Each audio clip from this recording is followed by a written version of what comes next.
Matin. Nikos Aliaga, Santé publique France lance une nouvelle campagne pour inciter les Français à limiter leur consommation d'alcool. Elle démarre aujourd'hui, vous le disiez à l'instant. Vous recevez Viet Nguyen Tan, responsable de l'unité addiction à Santé publique France. Bonjour Viet Nguyen Tan. Bonjour. Vous lancez un slogan aujourd'hui que les Français et nos auditeurs vont voir et entendre partout. Ce slogan, on l'écoute. Pour votre santé, l'alcool c'est maximum 2 verres par jour et pas tous les jours. Voilà, près d'un quart de Français dépassent ces recommandations. Ça fait 10 millions de personnes. 10 millions, c'est beaucoup. L'image du Français bon vivant, gros buveur, c'est pas un mythe ? C'est pas tout à fait un mythe. En fait, il y a à la fois tous ceux qui consomment de l'alcool pour la convivialité, le plaisir, etc. Mais effectivement, comme vous venez de le dire, nos enquêtes montrent qu'à peu près un quart des Français consomment au-delà des repères de consommation qu'on souhaite faire connaître aujourd'hui grâce à cette campagne. Mais 10% des Français, ça veut dire 58% de l'alcool consommé en France. Cette proportion, on n'arrive pas à la faire reculer ? On n'arrive pas à la faire reculer. Petit à petit, tout de même, les Français boivent de moins en moins. Depuis les années 60, on voit une diminution de la quantité globale d'alcool consommé. Mais la France reste parmi les pays les plus consommateurs d'alcool aujourd'hui. Un Français, en moyenne, boit combien de litres de vin par an ? Alors en moyenne, en litres d'alcool pur, c'est un peu technique, on est autour de 12 litres d'alcool pur par an. C'est beaucoup, c'est pas beaucoup ?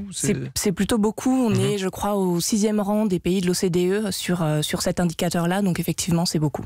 L'alcool, c'est également 41 000 décès par an, 30 000 chez les hommes, 11 000 chez les femmes. C'est la deuxième cause de mortalité évitable après le tabac. Quel est le seuil qui serait acceptable selon vous ? Alors le seuil qui est acceptable, c'est celui qu'aujourd'hui on promeut, c'est-à-dire que, vous voulez dire en termes de mortalité ? Oui. Alors en termes de mortalité, c'est difficile à dire. Par contre, nous on est parti de ces données de mortalité-là pour essayer d'identifier des seuils de consommation, des repères de consommation qui sont à la fois issus d'un travail scientifique épidémiologique pour essayer de simuler des niveaux de consommation et de simuler ensuite le risque de mortalité associé. Et aussi, ils ont été travaillés, ces repères, pour être acceptables pour la population française, puisque c'est important dans un pays comme la France de ne pas être sur un message qui serait un message d'abstinence totale. Donc c'est vraiment une forme de... Ça passera pas en fait. Ça ne passerait pas, exactement. Dites aux Français, il ne faut pas boire, c'est pas bien, vous allez mourir, ils vont boire quand même par principe. Pas forcément par principe, mais aussi parce qu'il y a des plaisirs qui sont associés à la consommation d'alcool qu'on ne peut pas nier. Et c'est pour ça qu'effectivement, aujourd'hui, on est plus sur un message de repère de consommation à moindre risque et non pas sur un message d'abstinence. Un message de santé aussi, parce que l'autre axe de votre campagne cible les risques moins connus de l'alcool, l'hypertension, les cancers, l'hémorragie cérébrale. Au-delà des accidents de la route, traditionnellement, les spots, c'était accident de la route, boire ou conduire, il faut choisir. Là, vous allez vraiment dans le corps. Exactement. C'est vrai que les accidents de la route, il y a eu énormément de campagnes, notamment faites par la sécurité routière, qui aujourd'hui ont très bien informé les Français sur le lien entre alcool et accidents possibles de la route. Par contre, effectivement, les risques qu'on met en avant dans cette campagne, notamment cancer, hypertension, hémorragie cérébrale, ce sont des risques qui sont très peu connus. On le voit dans nos enquêtes. Viet Nguyen Tan, pendant longtemps, on a cru qu'un verre par jour, c'était bon pour la santé. Que les médecins même le préconisaient parce que c'était bon pour le cœur. En fait, c'est pas vrai ? Alors en fait, c'est un petit peu plus complexe que ça. Il y a certaines pathologies, certaines maladies, comme par exemple l'infarctus du myocarde, sur lesquelles effectivement des consommations plutôt modérées ont un petit effet protecteur pour la santé.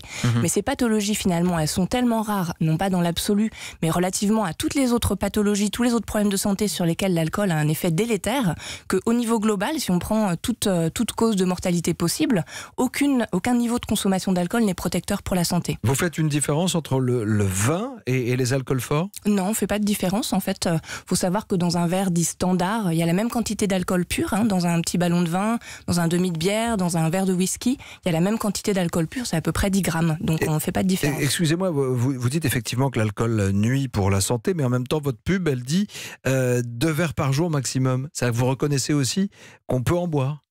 Alors, on peut en boire. C'est pas paradoxal ? Disons que nous, on ne recommande pas d'en boire. On propose simplement des seuils en dessous desquels les risques sont faibles, les risques sont modérés. Ce sont vraiment des repères de consommation à moindre risque. Notre objectif dans cette campagne, c'est vraiment de permettre aux Français de faire des choix éclairés pour leur santé, de les informer sur les risques associés à la consommation d'alcool et de leur proposer des repères pour leur permettre de se situer par rapport à leur propre consommation. Est-ce que c'est compliqué aujourd'hui de lancer une campagne contre l'alcool en France quand on connaît le poids du lobby de l'alcool dans notre pays et aussi de ce que ça représente en termes d'exportation ou de consommation? Alors pour nous, ça n'a pas été compliqué, puisque évidemment ces lobbies, ils existent, on ne peut pas les nier, mais nous on est une agence d'expertise à Santé publique France et finalement on réalise des études, on s'appuie sur l'épidémiologie, les études qu'on fait auprès des Français pour tester nos campagnes, etc. Donc on est assez protégé de ces actions-là de lobby. Pour autant, on ne peut pas nier qu'évidemment il y a des intérêts qui sont divergents, même au niveau de l'État, des différents ministères, si on considère le sujet de l'alcool. Ouais. Et nous, on le voit aussi, dans le cadre des études qu'on fait, cette forme de divergence, cette ambiguïté, ces Français l'ont aussi vis-à-vis de l'alcool. Comme je vous le disais tout à l'heure, nous, on ne nie pas le plaisir qu'ont les Français à consommer de l'alcool. Simplement... C'est lié au patrimoine aussi. C'est lié au patrimoine culturel, c'est lié à la convivialité. Lorsqu'on interroge les Français sur l'alcool, ce sont vraiment les premiers mots qui ressortent. Donc nous, vraiment, notre objectif, c'est de leur fournir les informations pour leur permettre de faire des choix éclairés s'ils choisissent de consommer de l'alcool. Mais pourquoi ne pas faire comme en Écosse, par exemple, imposer un prix minimum pour limiter la consommation? Alors, ce n'est pas du ressort de Santé publique France, mais plutôt du ministère de la Santé que de prendre ce type de mesures. Mais effectivement, la littérature scientifique montre que c'est très efficace. Donc peut-être qu'on pourrait s'en inspirer. Ça fait d'ailleurs partie des recommandations du rapport d'experts qu'on a publié avec l'Institut du cancer en 2017. Je rappelle qu'en France, le monde viticole est le premier secteur agricole, que c'est 558 000 emplois directs et indirects autour du vin, que ça représente près de 9 milliards d'euros par an à l'export. On ne peut pas rayer ça d'un trait de plume, mais en revanche, on peut prévenir, et c'est ce que vous faites. Exactement, on peut prévenir et vraiment fournir aux Français toutes les informations pour qu'ils puissent faire des choix en connaissance de cause. Et s'ils choisissent de consommer, ils le choisissent en connaissance de cause et en connaissant les risques qu'ils prennent pour leur santé. Merci beaucoup, Viet Nguyen Tan, responsable de l'unité addiction à la santé publique, à Santé publique France, d'avoir été notre invité ce matin sur Europe 1.